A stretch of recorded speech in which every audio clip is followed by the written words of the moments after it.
की आवाज आ रही है? जी। हाँ महोदय, सर्वप्रथम मैं हमारी आदरणीय एवं मार्गदर्शिका मीनाक्षी सिंह महोदय के चरण कमलों में प्रणाम करता हूँ एवं इस ऑनलाइन पटल पर आयोजित इस रात्रिकालीन कक्षा में मैं आप सभी का हार्दिक स्वागत करता हूँ। आज की कक्षा को प्रारंभ करने से पूर्व मेरे कुछ प्रश्न हैं, जिसे मैं आप सभी से पूछूंगा। जिसको उत्तर आएगा वो बताएगा। एक सामान्य ज्ञान का प्रश्न है कि विश्व की छत किसे कहा जाता है? पामीर के पठार को। जी। अन्य कोई अन्य कहीं कहा जाता है किसी को?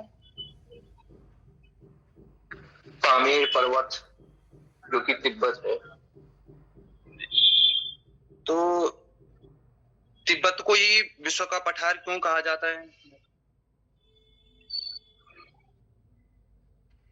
क्योंकि तिब्बत की औसत ऊंचाई समुद्र तल से 4000 मीटर से ज्यादा है। यह दुनिया की सबसे ऊंची चोटी माउंट एवरेस्ट भी है। क्योंकि तिब्बत में ही पठार है ना? तो पठार से आप लोगों का अभिप्राय मैं जान सकता हूँ कि आप लोग पठार से क्या समझते हैं?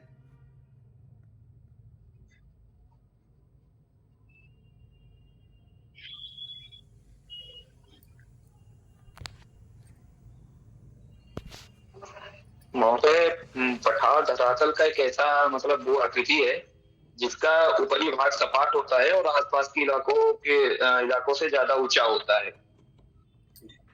बहुत सुंदर।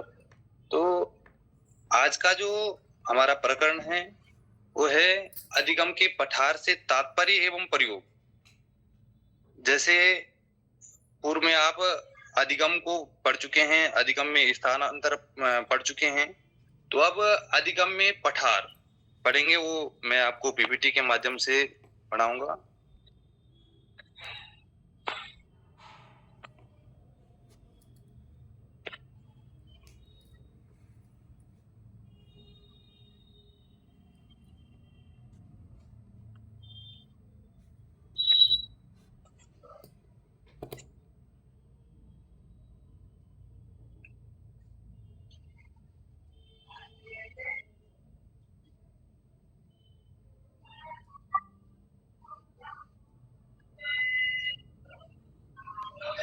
क्या आप लोगों को मेरी पीपीटी दिख रही है?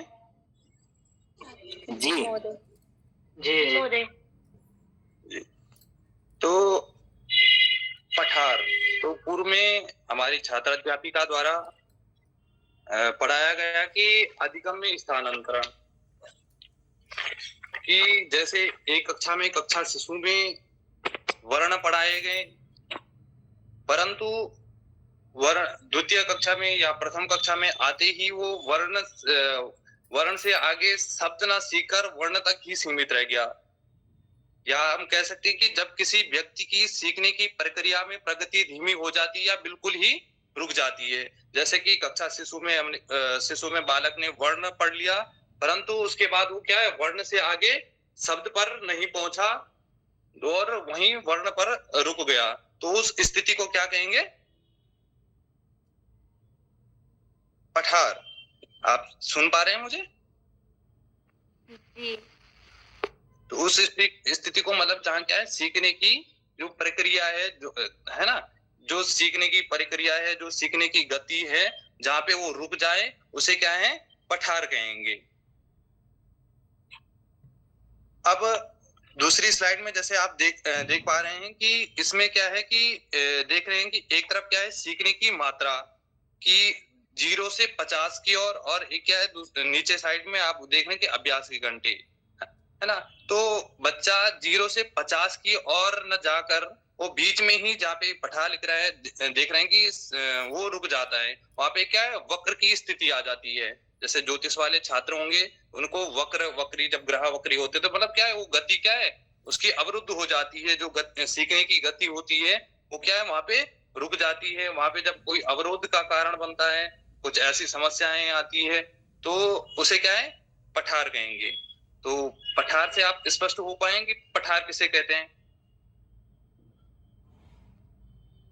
जी।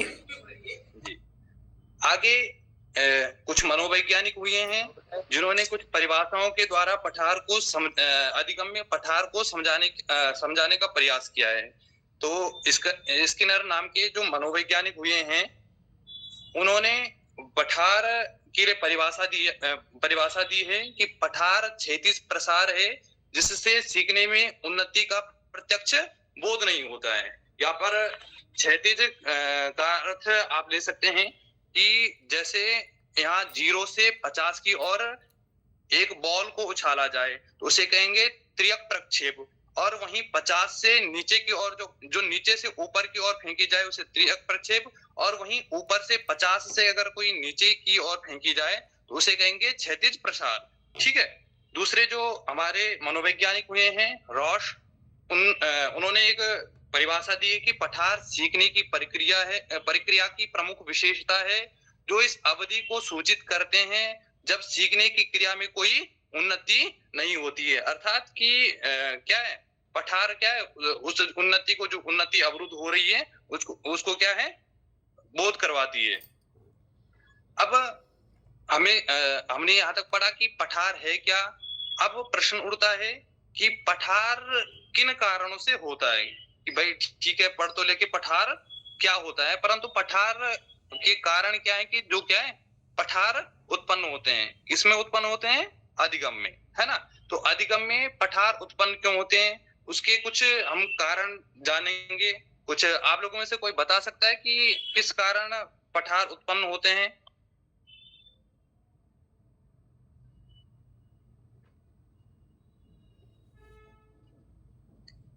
आप लोग मुझे सुन पा रहे हैं? जी महोदय। कि मैं जान सकता हूं या कि अधिगम में पठार के क्या कारण हो सकते हैं?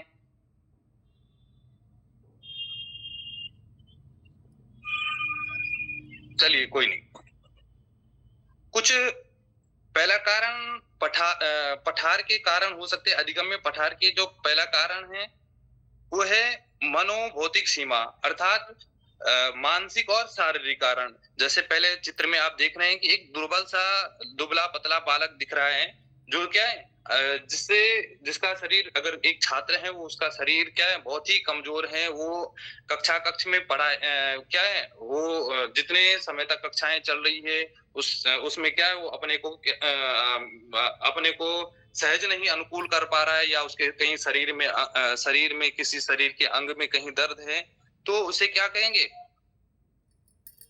भौतिक पठार या शारीरिक पठार। मतलब क्योंकि जब पढ़ाया जा रहा होगा, जब अधिगम कराया जा रहा होगा तो उसका ध्यान अधिगम पर न जाकर के अपने शरीर पर जाएगा क्योंकि वो अस्वस्थ है, तो इसे कहेंगे शारीरिक पठार। इसके साथ ही दूसरे चित्र में जैसे आप देख पा रहे हैं कि मानसिक पठार जो मन के द्वारा, क्योंकि अगर जैसे एक अधिगम कर्ता को अधिगम कराया जा रहा है परंतु उसे कुछ समझ नहीं आ रहा है, या बुद्धि का स्तर बहुत ही निम्न है, या वो कुछ समझ नहीं पा रहा है, तो क्या उसकी कुछ मानसिक समस्याएं हैं, तो इसे क्या है मनो पठार कहेंगे या मानसिक पठार कहेंगे।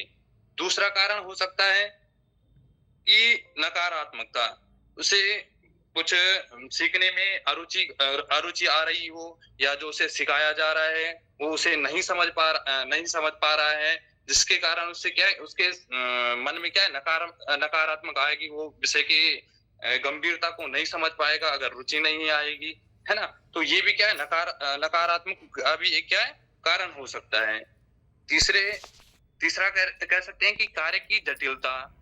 एक छात्र को कुछ उसके अध्यापक द्वारा कुछ कार्य दिया गया, कुछ गृह कार्य दिया गया, पर वो क्या है कार्य इतना जटिल था कि वो उसे क्या है समझ नहीं पाया, ना कर पाया, तो उसके मन में भी क्या है उस अधिगम के लिए क्या है ऐसी भावना आ जाएगी कि ये मुझे क्यों कराया जा रहा है, इससे क्या लाभ होगा, क्या, क्योंकि वो कार्य इतना जटिल था, क्योंकि उसके अध्यापक के द्वारा उसे कार्य तो दे दिया गया परंतु उसे क्या है वो किस प्रकार करना है वो नहीं समझाया गया। ठीक है, तो वो भी कार्य की जटिल क्या है एक पठार है। चौथा हो सकता है कि पुरानी आदतों का पुरानी एवं जो नई आदतें हैं उनका आप में क्या है संघर्ष, है ना?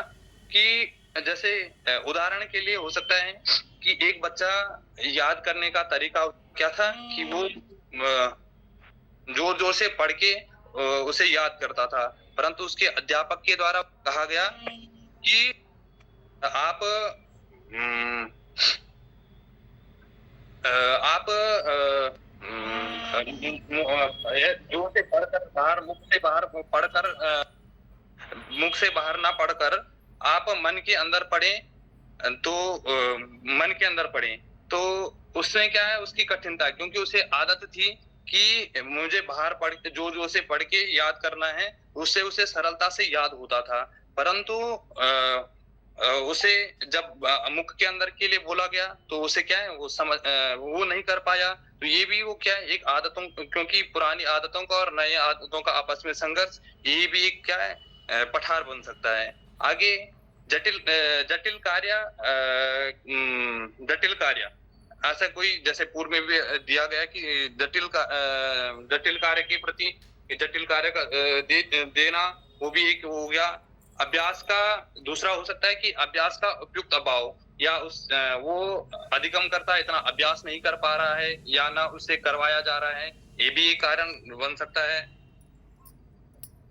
एक हो सकता है कि प्रेरणा का अभाव, या उसमें उसके जीवन में कोई ऐसा व्यक्ति, ऐसा कोई इंसान, ऐसा कोई नहीं है जिससे वो प्रेरणा ले सके या उसे कोई प्रेरणा देता हो। वो भी एक क्या है पठार का कारण बन सकता है, क्योंकि अगर उसे प्रेरणा नहीं उसे प्रेरणा, जीवन में प्रेरणा नहीं मिलेगी तो उसे क्या क्या अधिगम के प्रति उसकी रुचि नहीं रहेगी तो पढ़ेगा नहीं तो क्या है, तो उसकी जो सीखने की गति है, अधिगम की गति है, वो रुक जाएगी, और वो भी एक क्या है पठार का कारण बन सकता है।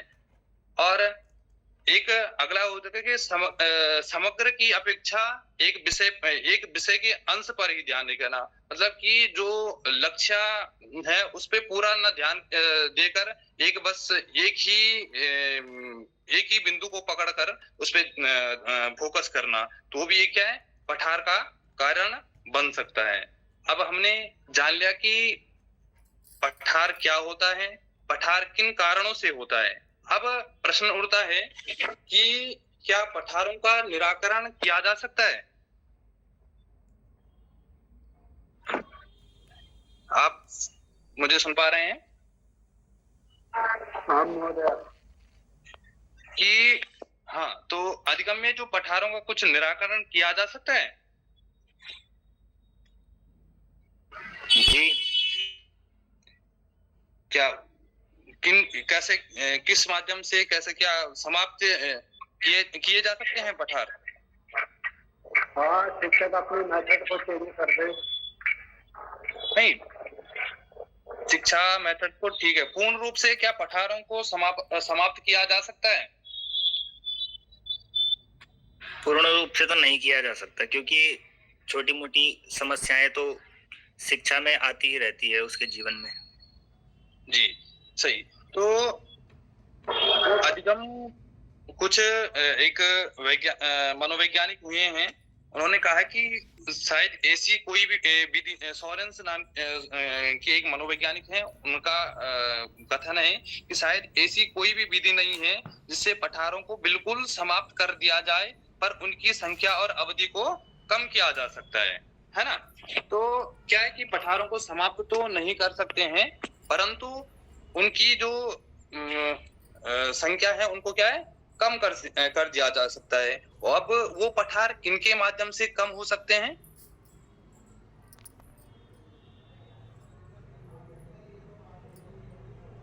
चलो, शिक्षक उन पठारों को क्या है कम कर सकता है। अब वो पठार कैसे कम कर सकता है एक शिक्षक, है ना? तो या शिक्षम या वो अधिगम करता, सबसे पहले कि सीखने के समय का वितरण, कि जैसे वो एक ही विषय को क्या है लगातार 4 घंटे पढ़ रहा है, तो उससे क्या वो उसे कठिनता हो रही है, उसका मन उसमें उस विषय के में प्रति नहीं रही, अरुचि क्या है पैदा हो रही है, तो वो क्या है, एक पठार का कारण बनेगा। वहीं वो 4 घंटे एक ही विषय को ना पढ़कर अलग अलग एक घंटे अलग अलग विषय को पढ़े, तो क्या है, ऐसे समय का वितरण करके क्या है, उसकी रुचि अधिगम में रहेगी। तो ये क्या है, ये इसका क्या है, एक निराकरण ये हो सकता है ना। या दूसरा, उसे रात को आलस आता है पढ़ने में, तो रात को ना पढ़कर सुबह पढ़े, या सुबह अगर आलस आता है तो रात को पढ़े। ऐसे समय का क्या है, वितरण करके वो पढ़ सकता है। दूसरा हो सकता है कि उत्साह के साथ अधिगम करना एवं करवाना। एक होता है कि कक्षा कक्ष में अध्यापक आए और ऐसे ही बड़ी शिथिलता से ऐसे ही कुछ बोलते हैं, मतलब कि जिससे क्या है, छात्र को, अधिगमकर्ता को क्या है, समझ ही नहीं आ रहा है, तो उससे क्या है, उससे जब अरुचि पैदा होगी तो क्या है, एक कठिनता आएगी उसमें, उसका क्या है, एक पठार बन जाएगा। तो एक अध्यापक को भी क्या है, उत्साह के साथ बच्चों को पढ़ाना चाहिए, जिससे क्या है, वो एक छात्र के जीवन में पठार ना आए, एक उत्साह भी हो सकता है। तो उसके साथ एक अधिगम एक सक्रिय और सचेत प्रक्रिया है। जितने अधिक उत्साह के साथ उसको प्रारंभ किया जाएगा, उसमें उतनी ही अधिक क्या है, सफलता प्राप्त होगी। रुचि के अभाव में प्रत्यक्षात्मक अभाव अथवा विचारात्मक कोई भी विषय सीखा नहीं जा सकता है। ठीक है, क्योंकि अगर उत्साह नहीं है, आप अध्यापक प्रत्यक्ष पढ़ा रहा है या विचार करवा रहा है, तो उसमें क्या है, अधिगमकर्ता की कोई रुचि नहीं होगी। तो इसलिए क्या है, उत्साह के साथ पढ़ाया जाना चाहिए। दूसरा, पाठ्य सामग्री का संगठन। कि पाठ्य सामग्री का संगठन में, जैसे कि उदाहरण के लिए कि सरल से कठिन की ओर, ये नहीं कि वाक्य से हम वर्ण की ओर आए, नहीं, वर्ण से शब्द, शब्द से वाक्य, जिसे क्या है, सरलता से क्या है, कठिनता की ओर, इसे पाठ्य सामग्री का संगठन कह सकते हैं। दूसरा कि शिक्षण विधि में परिवर्तन, जैसे पूर्व में कहा गया कि शिक्षण विधियों में क्या है, परिवर्तन करना, पाठ में नवीन शिक्षण विधि में परिवर्तन करना, पाठ में क्या है, नवीनता लाना, ये भी क्या है, हो सकता है। क्योंकि हो सकता है कि एक बच्चे को क्या है, वो आशा कर रहा है अपने अध्यापक से कि क्या उसका अध्यापक उसे क्या है, श्यामपट्ट पर समझाएगा, परंतु उसका अध्यापक क्या है, ऐसा ही बोल के उसे समझा रहा है। तो क्या है, इन चीजों में क्या है, परिवर्तन लाना। दूसरा कि प्रेरणा का उद्दीपन, कि विषय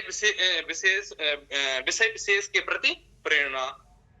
और अगला, कुछ अच्छी आदतें, कि उससे भी क्या है, पठार का निराकरण हो सकता है। कि जैसे कि नियमित समय का ध्यान रखना, कि किस समय पढ़ना है, क्या पढ़ना है, कैसे पढ़ना है। दूसरा कि थकने पर कार्य न करना, है ना, कि जब थकान लग जाए तो जरूरी नहीं है कि किताब खोलो, उस समय आराम करके जब एकदम शरीर में स्फूर्ति आ जाए उस समय पढ़ना। दूसरा, नोट्स का प्रयोग करना और नियमित नियमित तैयारी करना, कि मुझे क्या है, इतने घंटे पढ़ना है, ये पढ़ना है, नोट्स बना के, है ना, एक टाइम टेबल बना के रूटीन से, तो क्या है, नियमित योजनाबद्ध तैयारी करना।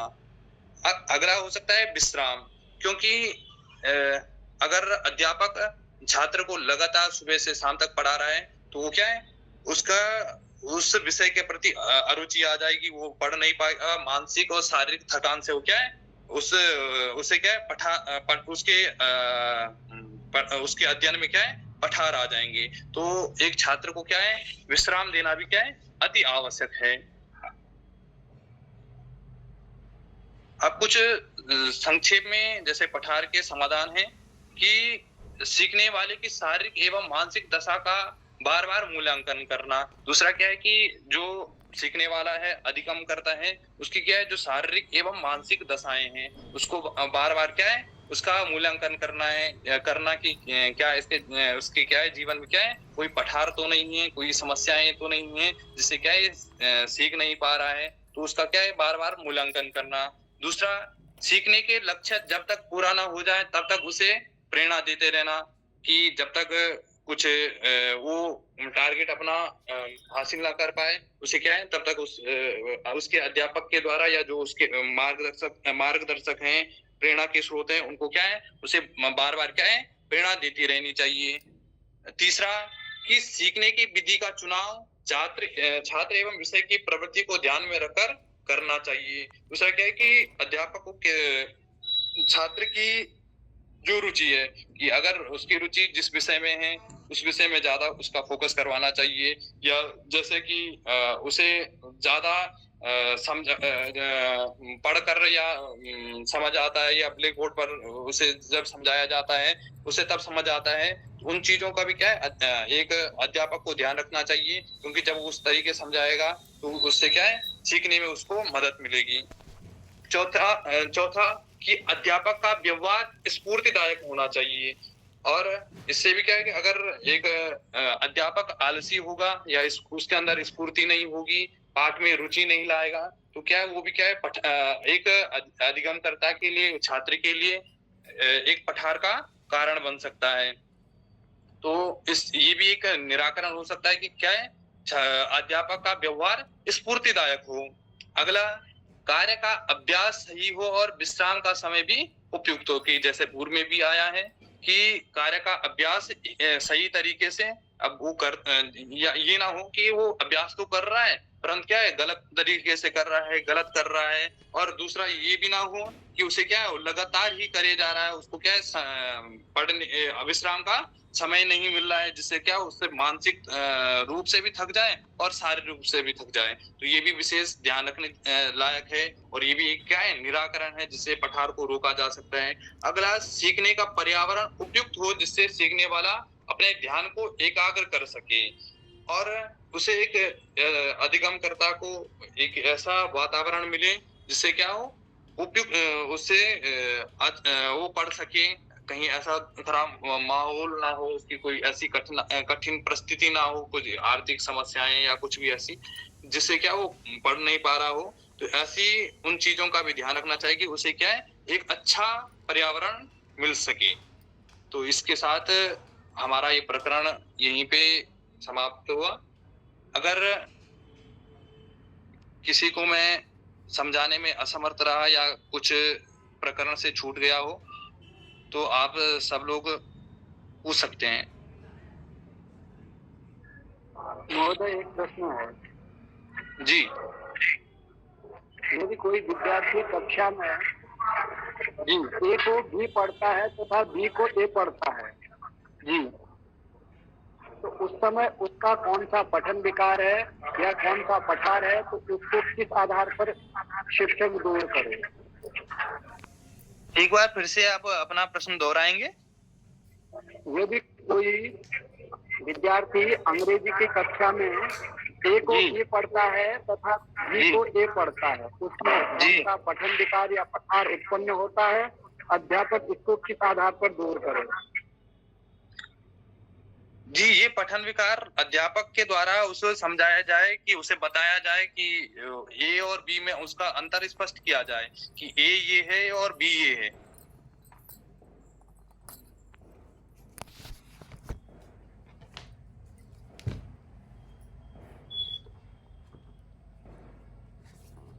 आप सुन पा रहे हैं मांडे जी? हाँ महोदय, हाँ। कि वो अध्यापक के द्वारा उसे इस अंतर स्पष्ट कराया जाएगा कि ए का स्वरूप क्या है, बी का स्वरूप क्या है ना। तो जब वो स्वरूप समझ उसे आ जाएगा तो बी को ए नहीं और ए को बी नहीं पड़ेगा।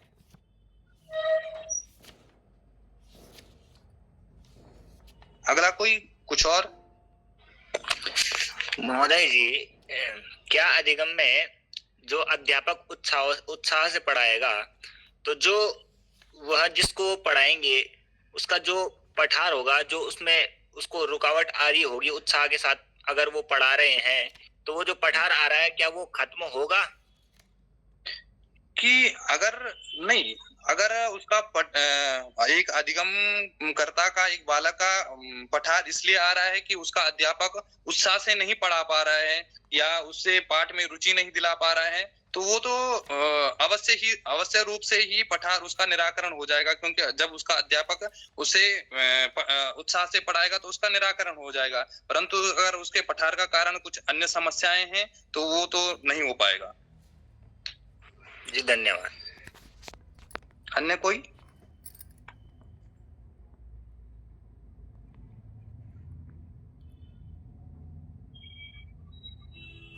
धन्यवाद आप सभी का।